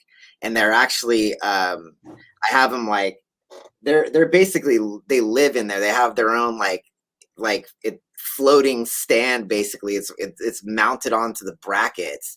And so they all have their place. It's called the company. Let me see what it's called. I forgot the name. I have a he's all going backwards, dude. So while you're doing that, it's called the Kelly Shoe system. Okay. Kelly Shoe, and like literally, so the mics are mounted in there, so you don't have to have them like on a stand in front of everything. But you just have to make sure you do reverse. You got to reverse the phase in them. The microphones they're close to in proximity to each other. So totally. Reverse the phase right there, and then boom, you got a crazy sound. I run it through a Neve preamp, and then that's why it sounds so good. And then a Neve. So so that's kind of where I mean I've been trying. I don't think I've hit the peak of that yet, but I think recording some songs beforehand and just putting them on the end of the album is a great way to test out where I'm going. It's also a good marketing thing too. You could always like record 2 bonus tracks for the Japan only release or something like that. I don't know. That's old school. We're talking. We got to do new school. And but you're talking. It's everywhere because all it takes for them is to upload it on the computer, and then it's on Napster or one of those. And so then no longer is it limited. It's not. Back in the day, you wouldn't be able to get it, but you had to go buy the import CD, and the import CD was like $40 in the 90s. Yeah, but you mentioned Montrose. You're talking old school 8 songs. That's old school too. So I'm just kind of food for thought there. I live in the old school, but wish I was in the new school. I can attest. I can attest to that. There's some benefits to both, man. I don't know. I think old school had better songs, and that's why I connect more with the old school stuff. Now it's in my hands. This is the closing track. This also came from If Icarus Could Fly record. This was off the second album. And was it just like Hearts on Fire? You just picked it out of a hat and just decided to say, okay, this would sound cool? Or was there a deeper kind of connection? Hearts on Fire was like the first one I did. And then I picked It's in My Hands because I really wanted to put synth on it badly. Okay. Like that one specifically because do-do-do-do-do. Right. I was just like, I want to hear that like on a piano, like just on a synthesizer. And then the harmony that comes in with it. It's just it was specifically for that part only. The rest of it, I was like, whatever. But it did get a new solo, and I sang some of it differently. And okay, so here's another question for you. Do you think, or there will come a time where it's like, you recording older songs, putting them on new records kind of defeats like the original for me sometimes. Like when a band does that, do you ever feel like that could happen? Yeah, For you?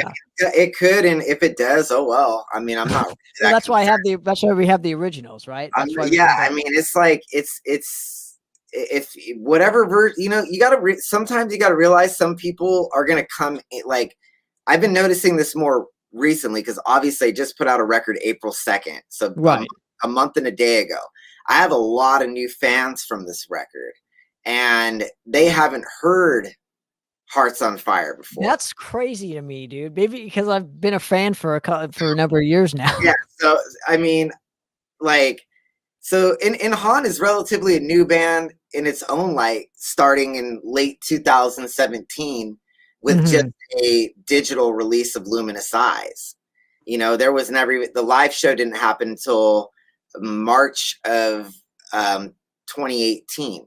So realistically, Haunt wasn't really even a public thing. It was only internet until March 2018. So it really only lived for 2 years with that lineup. So that's a real brief period of time. So you got to realize, like, people are going to stumble onto the new albums first because the way I'm releasing them. So these old songs, like, oh, dude, Hearts on Fire is so fucking sick. But like, I'm like, you didn't hear it on Mind Freeze? You know what I mean? They don't even. Well, but what about Mind Freeze yet? Well, what about the opposite effect? What about the old fans that have heard, the originals first and then are discovering? Have you had some? And I'm sure the answer is yes. There's always backlash when it comes to this stuff, but I'm assuming it hasn't. It's been in your favor, right? Because you said you have more fans discovering Haunt now than when Mind Freeze came out last year or the year before. Definitely. So. I mean, I'm just trying to have both sides. I don't know if I don't like the fans that don't like the re-recording. It's fine. To me, it's not like it's not a bad criticism because if they like it, they liked it. So they can choose which one. I'm like, you don't have to listen to the end of it. That's the glory of it. It's at the end. So by the time you get to work, you probably didn't even get there anyway. You would have had to specifically press seek to get to that one if you really wanted to hear those two. So you hear all the new shit up front and then the old shit at the end. And again, I mean, who knows if I'll do that forever? That's the thing is, like, right now I'm liking it because I'm still experimenting with new equipment. I'm always buying new microphones and I need to fucking fuck with them a little bit beforehand. Right. So it makes sense, dude. I'm just trying to play devil's advocult here when it comes to both sides. I like the both sides of the coin because it makes me think about it. And I just thought about it. Like, well, I probably won't do that for very long because eventually I'm going to get tired of playing the same old song. Like, I'm like, all right, well, my wife though really wants me to do an acoustic album. She's like, "You're acoustic." Oh, that would be interesting. But that would be interesting. I would probably not write new songs. I would probably do the ones that I wrote on acoustic guitar. Dude, I was watching MTV Unplugged. It would be like something like that. Like I could imagine you doing like an MTV Unplugged thing where like you have, your friends and you play the songs and have like an audience around, and I can see it happening, dude. It would be weird. It would be a weird thing. I would actually I would record some stuff before I even thought about doing that because I need to hear what it sounds like because like I don't like. I'm just saying I can see you doing it. That makes a lot of sense. The way I picture and hear my music is how you guys are hearing it. So when I strip it down to this, the only reason that I write a lot on the acoustic is because like I feel kind of weird without a guitar. So when we're outside playing in the neighborhood and shit, like I usually just strap a guitar on it and I'm just playing. I've been starting to teach some of the kids in the neighborhood how to play. But look at you, dude. I just love having a guitar on me or around me. So like it's just kind of natural that a riff happens on the acoustic. My wife's like, I like that better acoustically than this. But she likes that kind of stuff a little bit better. I don't hear it like she hears it probably. I'm Right. just like I'm playing it going, I can't wait to go play it on the fucking Ingle right now. Fucking, just like with some distortion. So yeah, I don't know. But hopefully I hit a couple home. I've been one of the ones that I'm working on for the new album is Frozen in Time. Okay. Like I'll probably do the ones that I think are a little bit more timeless to me and that I have to keep playing and I need to reinvent because they didn't have everything now sounds empty without synth in it. And that's been really something. It's hard for me to listen to some things because like I'm like, I really love it with a little bit of high-end shimmer. Right. Well, dude, I mean, and I haven't talked to you. Right. And I haven't talked to you since Flashback came out, but my favorite Haunt song of all time so far is Electrified still. Yeah. I love the chorus and the keyboard.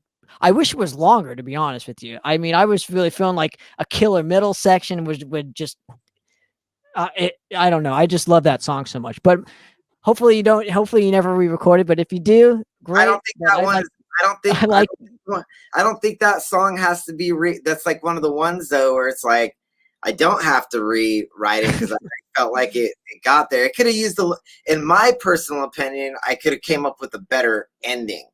And because it goes dang, and that's it. Yeah, it just ends with the keyboards. I did the endings. The reason that little keyboard thing came is because I wasn't thrilled how I ended it as a whole. So right.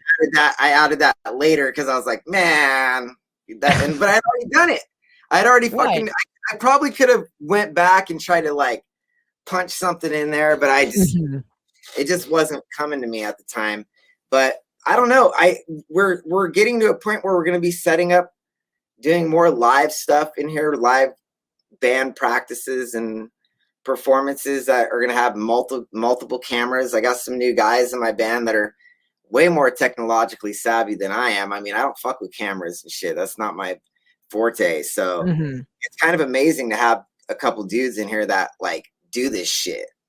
Like Andy Summer, he has a thing he calls Viral Vato, where it's all Fresno band, like all Fresno musicians. They come and jam in his studio space. It looks tight and it sounds great, and he does a great job with it. And he's like, we gotta bring this shit here. He's like, we gotta do this shit over here. I love it. I love that you actually have help. Yeah, with something that is way out of my wheelhouse that I would never do. That's the great thing. Is like it's an area of where I have no interest in, and it actually, but it's necessary still, right? Some they feel a little bit more connected to Haunt because of that, because they're not really writing anything. We're not writing, jamming together, but they have something to contribute. They're like, well, hey, we're not contributing all there. Let us focus on what we get off. We like doing this shit. So let's do this. And that's cool. And you get off with it when it's like, this is necessary. I don't know how to do this, this would work for all of us. I honestly didn't know. I don't even know because we just did the first test run last night. And I mean, with how many views we got in a day, it's definitely worth continuing doing and in a better way. We're trying to do it a bigger and badder and better. I didn't know that it was something that people would really like at all. For me, it was kind of a hard thing to just be like, all right, well, what do we call this? And we're like, it's band practice. I was like, that's genius. I'm like, I was like, band practice. I was like, this is because they were telling me, they were like, we want it real. We want it as real as possible. Like we're in this studio, we're playing. This is what is happening right now. This is what it is, right? This is what we're working on. As if you want to look in, this is what we're doing, and you could hear it. And I didn't know how it would really be perceived, and I didn't even know it was possible to really do. And again, I'm not responsible for it, so it's like really awesome that again I have some people working some angles that I don't know. Like I said, I wouldn't be able to do it. So Absolutely. it's really great. I like the creativity of that. I'm like, I've told them, I was like, hey, you guys, if we could figure out what we, I was looking at NPR Tiny Desk as an example, and Mhm. don't really love the bands on that shit, but I was noticing like a lot of them are sponsored because I don't want to do like a live stream where fans have to buy tickets, but we want to continue to. We're running an operation here. We need equipment. Technology is constantly evolving, so there's just always something you need. So I was like, maybe, I was looking at NPR. It's like sponsored by all these shows. Like maybe we can get a sponsor, get some fucking loot for you guys for doing all this shit. And then also at the same time, start getting it to where we can buy shit that just lives here. You know what I mean? Like all the cameras, we just have them all set up. You just do it any day. And then the best part about that is having it all set up 24 hours a day and never taking it down is other bands could come in and do that as well. And it's easy. You just press record and it's done. I mean, how like, that dude, I'm gonna do that. We're gonna be doing that here. That's a big dude, you're like live from Daryl's house now, except live from Trevor's house. that's It's fucking like right. it's fucking Yeah. awesome. I think what should happen eventually is all the bands that tour to Fresno should come over Just come, and do just one that'll be one of the stops, like the Yeah. mecca of like. Yeah. It's fucking awesome, dude. And they're gonna see it all on social media. It's being literally born on Instagram as we speak. So, and That's interesting. there's not a lot of bands. There's not a lot of bands in like heavy metal that are really doing like kind of like a live thing, like Tiny Desk. They're doing like live shows and stuff or on stage, but not like in the studio, like you're rehearsing or you're doing a certain thing. When you're going and doing a show, you already know the production's big. This is more about like this is day to day. Right. Now, We're just doing it in this way. Now, last question before we get to your links. Are you still managing a lot of bands, or has that been put on the back burner because like you said, you do this 24 hours a day? It's haunt 24/7 for you. Yeah. I would say I never really managed bands. I more or less produce bands and give them guidance and things on what needs to be done musically for them. And the only bands I've really done that with right now is Saber, which I played drums on their album Without Warning and did all the producing. We recorded it here. So, right. Steven's a good friend of mine. I know Steven very well. I've been really like, you could probably ask him and he will tell you my significance in what, I mean, if it's in the interviews, every time I read about it, like anytime they have an interview, I'm always mentioning it. It makes me feel good. Like I like this. I like the pat on the back from them. But it was more, I saw something in them and wanted to like help them get there. Because it's hard sometimes to get started in something. It's like you're missing something. They had a programmed drummer, like they didn't have a real drum, and I felt like it was something that they needed somebody to give. Well, it's interesting that you say that. It needed a person. The drummer needed a personality. This first song, Speed Racer, they put out is just all double bass like the whole time. It just never really stops. And I don't really play that style. So I gave it more of like a punk vibe, like a different, it was just giving, I was like, you know what? Because I told him, I was like, I'm not doing double bass speed metal. I was like, if you want me to do this band, it's going to be a little bit more rock oriented and not as much that. Only because that's my style playing. So once I put some personality to it and brought the drummer to life, I felt like that album came together a lot better and faster. And again, I don't know the first thing about managing a band other than my own, because everybody has their own wants and needs. But what I always give is good constructive feedback on how to, if I see that they're doing something, that something's not right, like the album art they were giving me. I mean, I felt like I was a dictator at that. I was like Joseph Stalin. I was like, nope.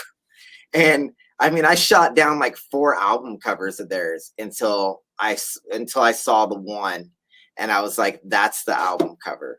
I don't even care what you guys say. I'm not even the main dude. I'm just telling you right now, that's the cover. Otherwise, I don't want anything to do with it. It was like that. It came down to that. It was like, I was like, just hear me out. Like all this shit you're giving to me, these are good ideas, but when you're showing me the art of it, it just looks cheap and like, no, we're not going there. So Well, it's interesting that you said that, though. That's the man. Maybe that is managing. Maybe what more managers need to do is just be Just say no. Yeah, instead of just being like money, they want money. Make it more about like, dude, no, you're listening to me or get the fuck out of here. Like you don't That's know what a manager should be. That's what a good manager should be. Yeah, I don't know what a good manager is then because I never. But it's interesting that you say that they needed guidance because Steven's literally been doing bands for a number of years. You know, he was in a technical thrash band called Skepta that we used to play with all the time and stuff like that. So it's nice to know that like even after so many years, you know, you still learn every day on new things on what to do and what not to do. And the other band I think you not managed but helped them along the way was Fright. Is that was the band? Oath. There From it is. Scotland. And then the other one, I did do some stuff with another band called Fortress, but like Fortress, there it is. They kind of do their own thing. I just kind of help them get some recordings done on the cheap. Gotcha. Okay. I was just curious, man. They had a budget, and like I came to the rescue of trying to put something together for them that they weren't even really prepared for. But it sounds really good. It took them a long time. We recorded drums here 2 years ago, and the album's still not out. So it's kind of one of those albums. It's like it's way overdue, and it's time for them to get it out there and stuff. But I couldn't manage them because they were already signed to a label, and that at that point in time for me, there's no use to giving anybody any guidance because they don't have control over anything. Oh, gotcha. Well, there you go. And lastly, man, I really appreciate you giving me 2 hours of your time to do this. It really means so much to me. Detroit is almost God too. I know we're there though, dude. What I want to ask you then, and I'm going to share it again. You know, where can people find anything Haunt related? HauntTheNation.bandcamp.com. I love it. I love it because it's you know, rock the nation mantras, right? So, it is. It's an homage to my dad again, my hero. Awesome. So I've always tried to keep a little piece of that close. And what's funny about this record, it's actually on YouTube. I know some of your records aren't on YouTube, and you allowed this specific one. They're all going to be now. I've had to succumb to the demons that are digital distribution because I don't want to isolate anybody for, you know, because I get people hitting me up. When can we hear this on Spotify? This is how I listen to music. And to me, that automatically, I mean, obviously I could be like, well, fuck that. Like, go buy the record, bro, or whatever. No, I was just like, you know, the reason I mainly kept it off is because I just wanted to see a difference. It was logistics in Bandcamp to Spotify. How many more streams? What are you getting? You know, are people coming over here for digital? You know what I mean? That was more the experiment of it than being like, no, I'm not doing this. But that experiment is over. Everything's just gonna go up because it's just the time we live in. I got the information I needed, and I'll tell you right now, you don't need to survive as an independent artist. You do not need to be on Spotify to survive. I agree. You need to be on Bandcamp. So I agree. That was something I needed to learn and really look at as a whole, because up until this point, as a professional musician, all of my music has been on Spotify. So I never had anything to go, well, what's it look like if I don't do something on Spotify? What does it look like? Right. Now I know what it looks like. So I've got a peek at it. I did 2 records that I didn't do that with. And I've had too many people hit me up wanting it on there.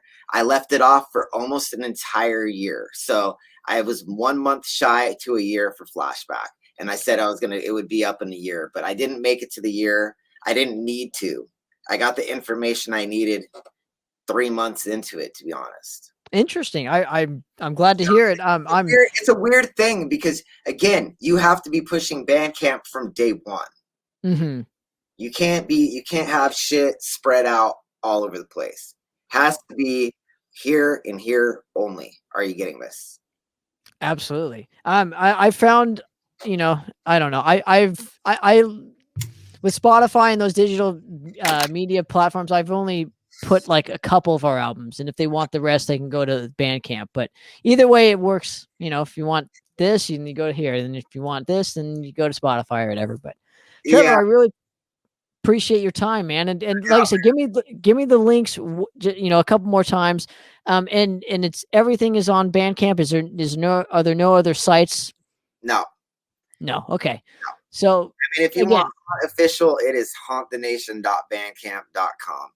And that's where anything from t-shirts to magnets to all kinds of little trinkets of things that you would want merchandise wise, that's the place to go. It supports me to be able to do what I do, to be honest with you. And I don't think anybody,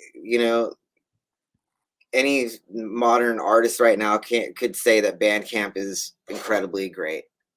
So I think more people should gravitate there. But link wise, follow us on Instagram, Haunt the Nation. Of course, everything is Haunt the Nation. So that's really the way to find me. If you just put Haunt the Nation in Google search, boom, that's going to basically bring you to everything that you need to. I don't really do Twitter. I don't really understand that platform, but Haunt does have a fan club that was started from a couple fans. My fan Martin and friend, he's a great guy actually, Martin, and he started a page where we realized like Facebook algorithms were really tying things down on like band pages because it's like nobody sees it unless you pay to have the ad, like it to be boosted. And then it's still like, what is it? Who is it getting to? Does it get to those people? Because then you start seeing weird people following you. You're like, who? This person? You click them. If you click them, sometimes you're like, no, this person doesn't. Like it's just too. You'll start seeing a pattern emerge of like they make you think that boosting your post is this great thing. You're getting all this stuff, but it's really right. So anyway, we could go down a rabbit hole of that, but there's some links on the Facebook Haunt the Nation page, which is just facebook.com/Haunt the Nation. Absolutely. And I'll put in a link in the description below when everybody wants to hear the podcast and whatnot. Check it out.